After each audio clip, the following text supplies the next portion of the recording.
Այսօր մեր բանախոսներից մեկը Արցախից տեղահանված վաստակաշատ մանկավարժ Տիկին Էլմիրա Հայրապետյանն է, ով նաև իր ողջ կյանքը, ամբողջ կյանքը նվիրել է հասարակական գործունեությանը, բարձր դիրք է զբաղեցրել Արցախահայության շրջանում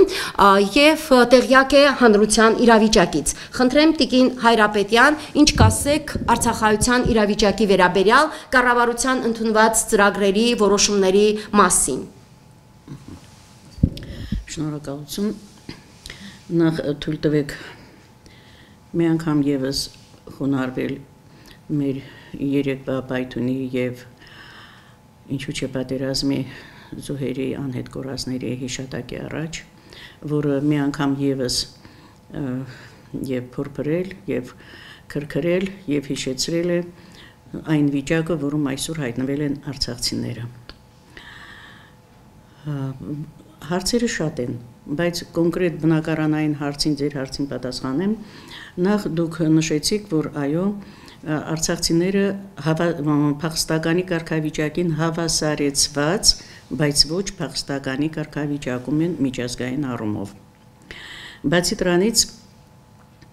արցախցիները ոչ թե պետք է նպաստ կամ աջակցություն 50-40 + 10 կամ 30 ստանային, 30 իհարկե հորիսի մեկից ոչ բոլոր խոցելի խմբերը, այլ պետք է ապահովեին բնակարանով, որովհետև նրանք հայրենիքում թողել են բնակարան, իսկ այստեղ այդ աջակցությամբ հնարավոր չէ բնակարանային հարցը լուծել։ Մինչև հիմա արցախցիները ընտանիքով, ընդ որում ընտանիք ասելով հասկանանք այսպես, եթե ընտանիքում 4-5 հոգի են կամ ասենք թե ընտանիքում երիտասարդ ընտանիքներ կային, որոնք այնտեղ ապրում էին առանձին իրենց բնակարաններում, այստեղ բոլորը միասին են ապրում ելնելով իրավիճակից, որ կարողանան բնակարանային վարձ տալ, բայց դա չի նշանակում տվյալ ընտանիքին ապահովել, առավել եւս երբ այդ սոցիոպաթետների հարցը տրվում է ընտանիքի բոլոր անդամների համաձայնության համար, ընդ որում մեկ բնակարանի հարցով։ Սա շատ սխալ երևույթ է։ Մյուս կողմից, եթե բոլորս կամա թե ակամա լսում ենք բոլոր եթերներով, որ Արցախյան պատերազմը ծրագրավորված էր, պայթյունը ծրագրավորված էր, որ պատերազմը կանխամտածված էր, որ արցախցիները էթնիկ զտման ենթարկելով հասել են Հայաստան եւ Հայաստանում չգիտես ինչ կարգավիճակով են փախստական չեմ ասի, որտեղ նորից եմ ասում միջազգային առումով չի համապատասխանում այդ կարգավիճակին։ Նախ պիտի տաստանանք, երկրորդը որ արցախցիները վաճառված հայրենիքի ծրագրավորված պատերազմների պայթունի եւ էթնիկ զտման հետևանքում հայտնվել են այստեղ, պարզ է որ վաճառվել է մեր հայրենիքը։ Իսկ ովքեր վաճառել են, թող բարի լինեն, կոմպենսացիա տրամադրեն արցախցիներին, իրենք կարողանան իրենց բնակարանները ձեռք բերելու, թեկուզ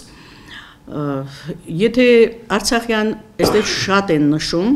որ ձեր արցախյան օլիգարխները, չգիտեմ ինչեր, օլիգարխների տեղը մեզնից լավ գիտեն իշխանությունները եւ մենք այդ հնարավորությունը թե վարչական, թե պետական այլ առումներով չունենք, բայց իրենք ունեն, ես շատ լավ գիտեն, կարող են ցուցակագրել, ունենալ այն, ինչ որ Արցախի միջոցով լվացել են այդ փողերը, ում միջոցով, իմի բերեն, թե հիմնադրամ կստեղծեն, թե ինչ կանեն, կամ էլ արդեն ունեն, ասում են թաղամասեր եւ այլը, ապա տրամադրեն արցախցիներին։ Մյուս կողմից, եթե խոսքը նրա մասին է, որ պիտի որտեղ եւ ինչ չափով, քաղաքում ապրողներին քաղաքում տրամադրեն, գյուղից եկածներին գյուղում, գյուղական միջավայրերում իրենց համապատասխան տնտեսական, գյուղատնտեսական աջակցությամբ։ Հիմա ենթադրենք հենց վերցնում եմ անձնական օրինակ։ Տեղափոխվելուց հետո պարտադրեցին հաշվառվել մեր անձնագրերը համարելով ճամփորդական անձնագրեր։ Այո։ Չնայած արցախցին երբեք չի ճամփորդել, երբեք Արցախը չի լքել։ Սա պարտադրված լքում էր, ինչի հետևանքով մենք ճամփորդական անձնագրերի մասին տեղյակ չէինք եւ երևի արցախցիները չէին ընդունի դա։ Իրենք էլ երևի այդպեսին չէր, ուղղակի արդեն բարձրաձայնում են այդպես իրենց արածը կոծկելու համար։ Հիմա մեր անձնագրերը համարում են ոչ հայկական։ Պարտադրեցին հաշվառվել բոլորին, հաշվառվելուց հետո արցախցի թոշակառուների բոլորինը միանվագ թոշակները իջեցրեցին 10%-ով։ Այնուհետ բոլոր պարգևավճարները, վաստակավորի, չգիտեմ, մեդալների, մարտական եւ այլ պարգևավճարները, նույնիսկ զոհվածի ընտանիքների աջակցությունը համարեցին պարգևավճարներ, ինչը իրենց եմ ցանկանում, այդպիսի պարգևավճարներ կտրեցին։ Հիմա ես կոնկրետ ասում եմ, ես որպես թոշակառու արցախցի ստանում էի, ասենք թե 70,000 թոշակ եւ 20,000 վաստակավորի կոչման համար պարգևավճար։ Կտրել են 20,000-ը, կտրել են 70,000-ի 10%-ը։ Հիմա ինձ տալիս են 30,000 աջակցություն, վերցնում են իմ 26 ու քանի հազարը։ Բարի եղեք ասել, 3 ու քանի 4,000 դրամով, այդ որ տան վարձը կարող ենք տալ, կամ ինչ կոմունալի մասին կարող է խոսք լինել։ Ինչու ոչ միտեղ չի նշվում, որ արցախցիներից այդ հաշվառված արցախցիների բոլոր այդ 10%-ները, մնացած նպաստները, որտեղ են, ոչ միտեղ չի նշվում։ Ցուցակներում կա, որ այսքան հոգի ստանում են նպաստ աջակցություն, բայց չկա որքան են իրենք վերցրել եւ ուր են այդ վճարները։ Նաեւ եթե մենք մտահոգված ենք բնակարանային հարցով իսկապես, ապա մենք պետք է լուծենք արցախցիների բնակարանային եւ աշխատանքի տեղավորման հարցը, որպեսզի կասեցնենք փոքրի շատ է արտագաղթը մայր Հայաստանից։ Այնպես չի, որ արցախցիները հակված են կամ շատ մեծ սիրով ուզում են տեղափոխվել այլ երկրներ կամ ինչ, բայց այստեղ պահելու համար պետք է արժանապատիվ կյանք ունենան։ Այսինքն մեր լավագույն մասնագետները չաշխատեն խանութներում կամ որպես պահակ կամ չգիտեմ վաճառող կամ ինչ աշխատանքի հարցում, հիմա եթե պարտադրել եք հաշվառվել եմ, որպես Հայաստանի քաղաքացի կտրել եք իմ թոշակը, ասում եք Հայաստանի քաղաքացու թոշակին հավասարեցնում եք։ Հիմա եթե ես Հայաստանի քաղաքացի չեմ, պարտադրում եք նորից Հայաստանի քաղաքացիություն վերցնեմ։ Ու ընդ որում իմ անձնագիրը Հայաստանի անձնագիր է հանրապետության։ Հիմա ես Հայաստանի քաղաքացի եմ, թե չէ։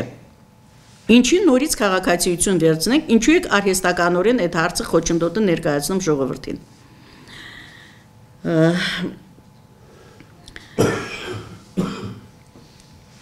Տիկին Հայրապետյան, այդ հարցը դրա հետ միասին, որպես այդ բնակարանային հարցին, եթե թույլ կտաք, սոցիալական հարցերի մեջ նաև ես ուզում եմ մի փոքր նշել ուղևորձերի մասին։ Ընդհանրապես հարցնենք, ինչի համար ենք վճարում, երբ մենք երթևեկում ենք։ Երթևեկության չէ, որ մի տեղից տեղափոխվենք մեկ ուրիշ տեղ։ Եթե մենք չենք երթևեկում, ինչու է կորչում մեր